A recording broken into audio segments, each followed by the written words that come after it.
आप देख रहे हैं नेट्रिक न्यूज, साहस सच कहने का।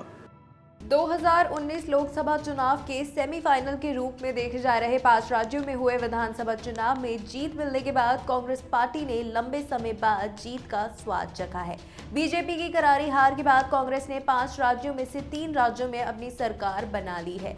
वही साल 2018 में किसानों के हुए 2 बड़े आंदोलनों से कांग्रेस को एक बड़ा मुद्दा मिल गया। किसानों के मुद्दे को कांग्रेस ने राजस्थान, मध्य प्रदेश, छत्तीसगढ़ के विधानसभा चुनाव में बखूबी भुनाया भी और 5 राज्यों में से 3 राज्यों में कांग्रेस ने जीत भी हासिल की। दरअसल कांग्रेस अध्यक्ष राहुल गांधी ने विधानसभा चुनावों के दौरान वादा किया था कि सरकार बनने के 10 दिनों के अंदर किसानों का कर्जा माफ कर दिया जाएगा, जिसके बाद राजनीतिक गिलहरी में चर्चा का माहौल गर्म हो गया था। वहीं हाल ही में राहुल गांधी ने किसानों के कर्ज माफ पर जल्दी फैसला करने की भी घोषणा कर दी है। चुनाव से पहले किसानों के मुद्दे पर बीजेपी सरकार को घेरने वाली कांग्रेस किसानों की मदद से सत्ता के सिंहासन पर तो काबिज हो गई है। वहीं एमपी में कमलनाथ अपने वादों के साथ प्रदेश की कमान संभालने के लिए तैयार है। इसलिए कर्ज माफ के मुद्दे पर विपक्ष के तेवरों को भांपकर कमलनाथ किसानों को खुश करने में देरी नहीं करना चाहते और यही कारण है कि कमलनाथ कर्ज माफी के अपने फॉर्मूले को जनता के सामने जल्द ही पेश करेंगे। वहीं अगर किसान कर्ज माफी फॉर्मूले पर नजर डाले तो किसानों को 2 लाख तक का कर्ज माफ होगा। इससे 40 लाख किसानों को फायदा होगा। कर्ज माफी का मौजूदा और डिफॉल्टर किसानों को भी फायदा होगा। हालांकि ये लोक लुभावन वादा कांग्रेस ने चाहे जितना सोच समझकर किया हो, लेकिन इसे पूरा करना इतना आसान नहीं है। एक तो 10 दिन के कर्ज माफी की जटिल प्रक्रिया को अंजाम देना कठिन है। वहीं दूसरी तरफ मध्य प्रदेश और राजस्थान की आर्थिक स्थिति ऐसी नहीं है कि वो पलक झपकते ही इस भारी भरकम राशि का प्रबंध कर ले जो किसान कर्ज माफी के लिए चाहिए।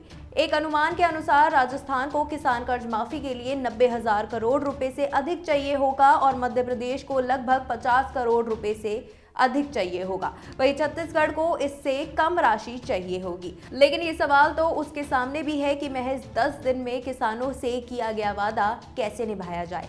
ऐसा लगता है कि कांग्रेस ने कर्ज माफी समेत अन्य लोक लुभावन वादे अंजाम की परवाह किए बगैर ही कर दिए।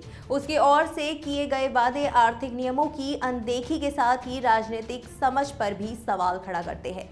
ये सही है कि कर्ज माफी की जैसी घोषणा छत्तीसगढ़, मध्य प्रदेश और राजस्थान में की गई वैसी ही इससे पहले अन्य राज्यों में भी की जा चुकी है।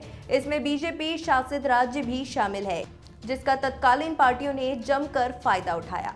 कांग्रेस के नेतृत्व वाली यूपीए सरकार ने 2008 में देश भर के किसानों का कर्ज माफ करने का फैसला किया। मनमोहन सरकार ने किसानों का 65,000 करोड़ का कर्ज माफ किया। मनमोहन सरकार ने इस बड़े फैसलों को कांग्रेस नेताओं ने 2009 के लोकसभा चुनाव में जमकर भुनाया। नतीजा ये हुआ कि एक बार केंद्र में कांग्रेस की सरकार बनी, लेकिन साल 2012 में 52,000 करोड़ रुपए का घोटाला सामने आया था, जिसके बाद यूपीए सरकार की जमकर किरकिरी हुई थी। छत्तीसगढ़ में जहां कांग्रेस को स्पष्ट बहुमत मिली है, वहीं मध्य प्रदेश और राजस्थान में सबसे बड़ी पार्टी बनकर उभरी है। छत्तीसगढ़ विधानसभा चुनाव में 90 सीटों में से कांग्रेस ने 68 सीटों पर जीत हासिल की है। वहीं बीजेपी को केवल 15 सीटों पर ही सिमटना पड़ा। हालांकि राज्य में 15 साल के बाद कांग्रेस सत्ता में आई है। छत्तीसगढ़ में कांग्रेस की जीत के बाद राज्य शासन के अधिकारियों ने किसानों की कर्ज माफी की तैयारियां शुरू कर दी है। जानकारी के मुताबिक सहकारिता विभाग के उप सचिव पीएस सरफराज ने छत्तीसगढ़ राज्य सहकारी बैंक को पत्र लिखकर किसानों की ऋण माफी योजना को लागू करने के लिए जानकारी मांगी है। हालांकि नई सरकार के सामने तय समय में अपने वादे को निभाने की बड़ी चुनौती है। किसानों का कर्ज माफ करने के लिए सरकार पर करीब 50,000 करोड़ का अतिरिक्त भार पड़ेगा। वहीं कहा यह भी जा रहा है कि नई सरकार को उत्तराधिकार में मिले सरकारी खजाने की हालत ठीक नहीं है।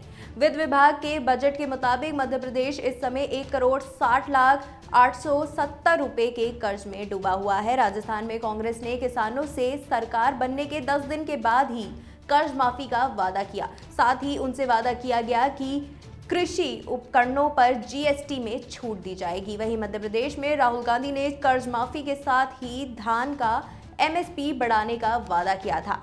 छत्तीसगढ़ में कर्ज माफी के साथ ही धान का समर्थन मूल्य 2000 से बढ़कर 2500 करने का वादा किया गया था। वहीं तेलंगाना में टीआरएस ने किसानों से वादा किया था कि अगर दोबारा उनकी सत्ता बनती है तो राइतु बंधु स्कीम के तहत किसानों को प्रति एकड़ मिलने वाले 8000 रुपए प्रति वर्ष को बढ़ाकर 10,000 कर दिया जाएगा। वहीं अगर हम पिछले 2 सालों के आंकड़ों को देखें तो जब जिस भी पार्टी ने किसानों के कर्जे माफी का वादा किया है उसने विधानसभा चुनाव में बाजी मारी है।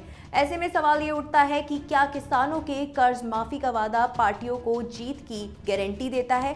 साल 2019 के लोकसभा चुनाव में भी ये मुद्दा उतना ही जोर शोर से उठाया जाएगा।